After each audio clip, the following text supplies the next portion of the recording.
In this video, we'll begin to unravel the white city of Arequipa and highlight some of the best things to see, do, and eat in the area. And so if you're planning a trip to Peru and wondering whether Arequipa deserves a spot on your itinerary or not, this video should help you decide. And if you're already planning a trip to Arequipa, this video should help you to navigate to some of the best things to see, do, and eat in the area. As usual, I've left some timestamps in the description below in case you want to skip ahead or come back to certain sections to revisit later. And don't forget to like and subscribe if you found this video to be of value.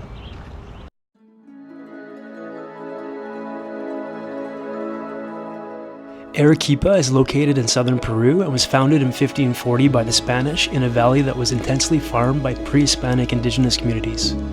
The city currently has a population of about 1 million, and it has come to be known as the White City because much of the city has been built with white volcanic rock called Sillar, found in abundance around Arequipa. This white volcanic rock was used extensively during the Colonial period. The historic center of Arequipa, largely built with Sillar, is a UNESCO World Heritage Site. Arequipa is also famous for its traditional food as well as its picanterías, which are local restaurants serving traditional dishes, including many which originate in the city.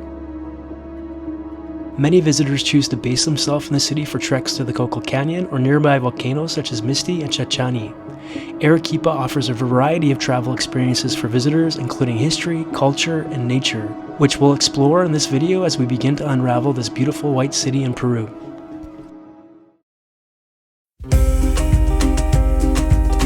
Arequipa's historic center is a great place to wander around on foot, and the best place to begin wandering is Plaza de Armas. The striking Cathedral of Arequipa dates back to the 17th century, but much of what we see today was rebuilt in the 19th century after fires and earthquakes. The other sides of the plaza feature white Sillar arches with several shops, cafes, and restaurants. And in the center of the plaza is a beautiful fountain surrounded by benches and many shady green spaces, making it an ideal hub of social activity.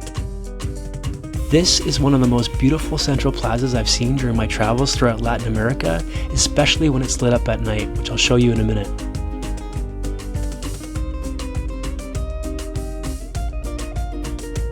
And behind the cathedral is an alleyway featuring many restaurants with outdoor seating in a beautiful setting. Perfect for enjoying a happy hour pisco sour or beer in the afternoon or evening. The rest of the historic center is also worth exploring and easy to do on foot. It's dripping with beautiful architecture to take in as you wander around, and there are many cafes and restaurants that spill onto the streets when you need a break.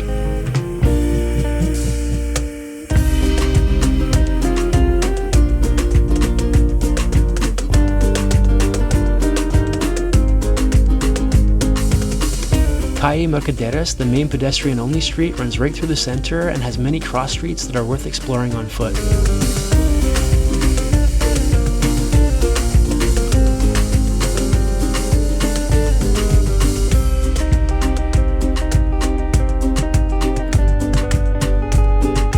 For a quiet and peaceful plaza experience, head to Plaza de San Francisco, only a few blocks walking from the central Plaza de Armas. This plaza features the beautiful San Francisco church, originally built in the 16th century but rebuilt several times after earthquakes. On the edge of the historic center, you'll find the oldest neighborhood in Arequipa. The San Lázaro neighborhood features the first set of streets and houses built in Arequipa for approximately 40 families during the 16th century. Narrow alleyways lined with doorways and planters invite you to wander with curiosity. About 30 minutes walk or a short Uber ride from Plaza de Armas is the district of Yanahuara, and it features a lookout framed by white Sillar arches where you can see the majestic volcano Misti in the distance on a clear day. Unfortunately, the day I filmed was overcast, so definitely try and visit on a clear day so you can see Misti. And don't miss the Plaza de Armas at night. The plaza and cathedral are beautifully illuminated by lights and bustling with tons of activity. It's a magical place at night and feels like you've been transported to an enchanted land out of a Disney movie.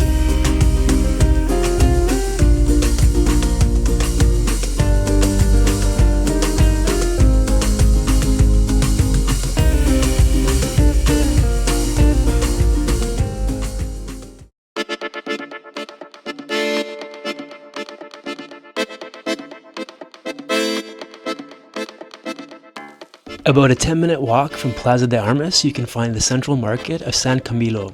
It has all kinds of colorful fruits and veggies, juice stands, food stalls, and many other vendors.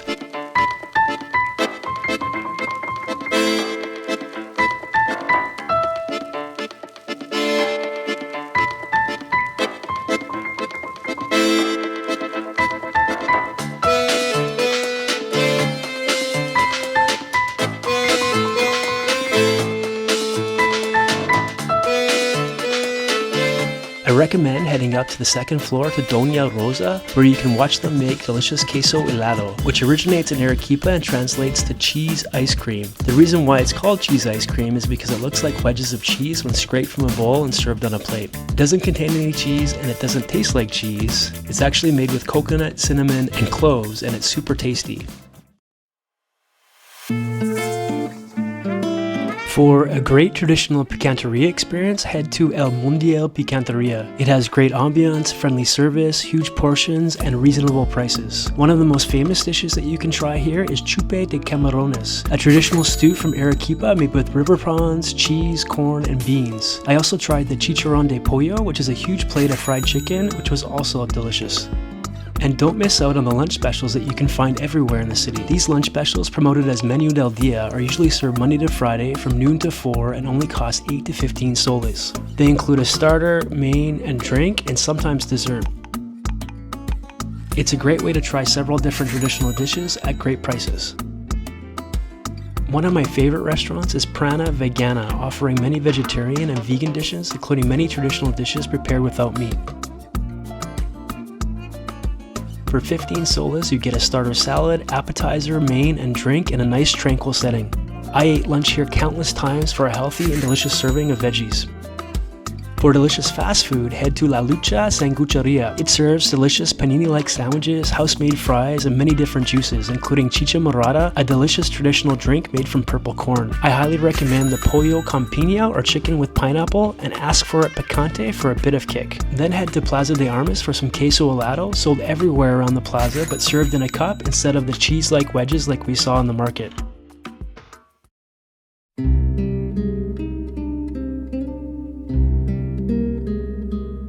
Right next to Plaza de Armas is Santa Catalina Monastery. It was founded in the 16th century and is a huge monastery complex featuring living quarters, courtyards, gardens, narrow streets, kitchens, and a chapel.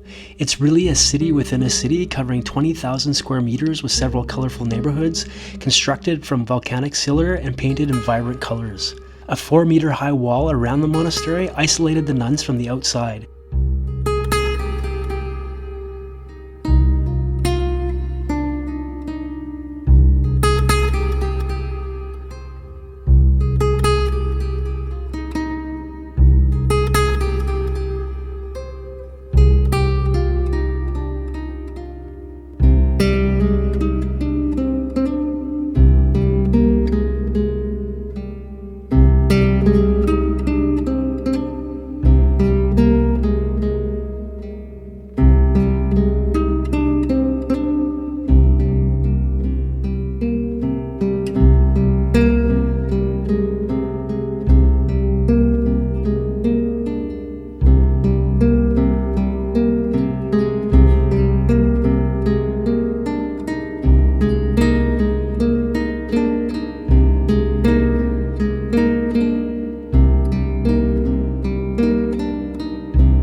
Many of the nuns who entered the monastery were from wealthy families who were expected to pay large dowries for their daughters' admission.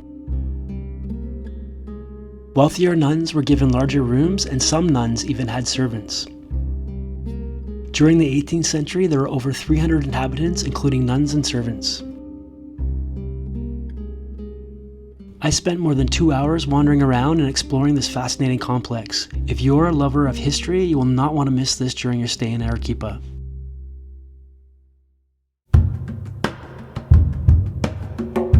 To see some amazing landscapes, don't miss out on the Colca Canyon, the world's second deepest canyon, and it's about a 3-hour drive from Arequipa. You'll see a range of beautiful landscapes on the way, including ancient terraced hills, interesting rock formations, and steep canyon walls. And with some luck, you'll see some Andean condors, one of the largest flying birds on our planet. With a wingspan of up to 3.3 meters or 10 feet and weighing up to 15 kilograms or 33 pounds, Andean condors can live up to 80 years old, and the Incas consider them to be divine messengers. Seeing these giant birds overhead was incredible and a big highlight for me. I did a full-day tour to Colca Canyon, but I recommend an overnight tour if you have time to avoid having to start a tour at 3 a.m. and being whisked around in a van all day. However, if you're limited on time and have mobility challenges, a day tour is still a good option to see the canyon and Condors.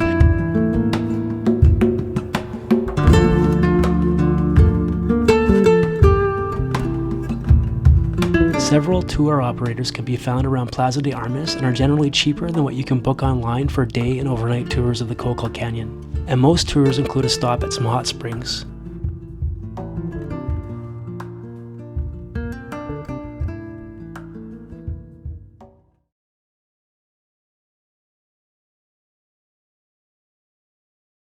You